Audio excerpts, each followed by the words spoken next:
Enzo Maresca says the last 48 hours has been his worst, days with Chelsea since he joined the club. And he was further asked about, the fans. Is it the fans? Is it the players? He said no, he loves the fans. He loves the energy the players come with.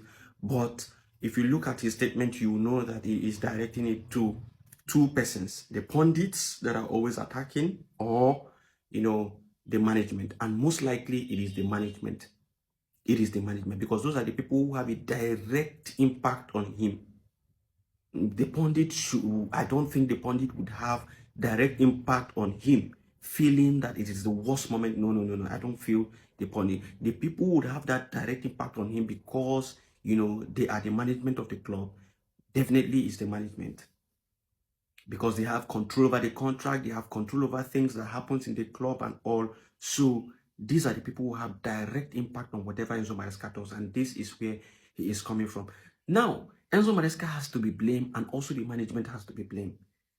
I will explain to you my reasons. Number one, Enzo Maresca, the rotation is just too much. Though I've heard about people saying that, the management mandated him to do the rotation and all of that, but nobody knows for sure if it is the management's, plan for him to continue rotating in the squad. But then, if you look at what is happening, Enzo Maresca, before the start of the new season, Enzo Maresca said it clearly to even the media that he needs a defender. He needs more defender. If you look at, our start of the season, you will discover that defense was the problem. Kowe was out, Fofana was out injured, even Tosin was out. We had issues with the defense. And Enzo Maresca said it clearly that he needed an experienced defender. What did they do? They went ahead to get Ato. Ato was just 18, a young lad. So how do you expect him to gain that, experience and all? He needs to work under somebody. He needs to work under a more experienced defender to gain more experience, gain more exposure, and then become, formidable in his position.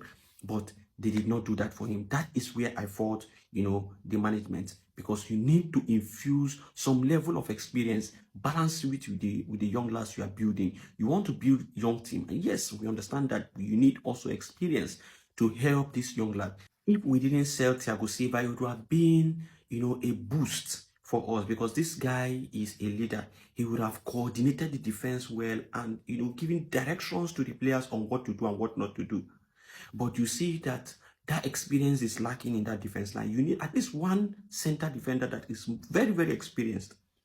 In the center forward position, we also need, an experienced striker. An experienced striker that someone can understudy. There was opportunity for Osimhen, but they didn't go for him. Osimhen would have been a perfect buy for Chelsea, but they didn't go for it. Also, Enzo Maresca, you have your own blame. The rotation was too much. Your team selection was something else. People were complaining, and you can't expect that people spend a whole lot of money, that they want to see results, and then they are not seeing the results. They will definitely revolt. They will definitely say one thing or the other. They will definitely not be in support of you. So you should expect them to feel the type of way. You should expect them to feel the pressure. Remember that it's in December that, the league is won. It is in December that the league is won. If you don't perform well in December, where you have this, pile up of games, then it will be a problem for you. Look at 2024. September 2024, Chelsea won, 3 games and drew 1 against Crystal Palace. At October, they had 3 games. They drew 1, lost 1, and won 1. In November, they drew 2 and won 1.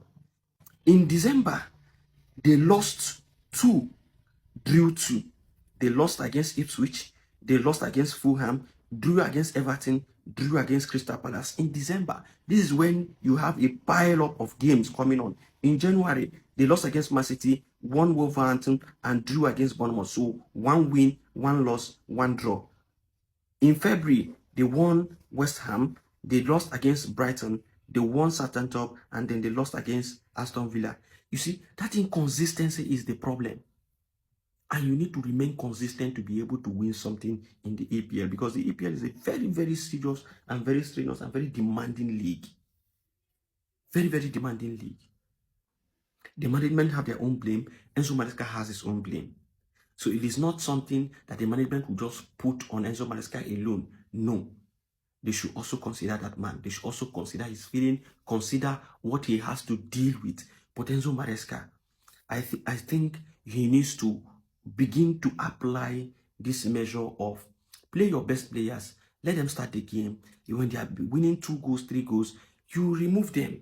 At the 60th minute, you remove them, bring in the so that they become fresh. I have advised this previously, and I see him doing it with Kopama, the last game against Everton, where he removed Kopama at I think at the 60th minute or thereabouts, and brought in some other guys and tried to do some substitution. Bring in your stronger guys, let them play, let them get the win, and then you substitute them, remove some of the players, and bring in new players so that you give your starting lineup some space to rest, some time to rest, and then prepare for the next game.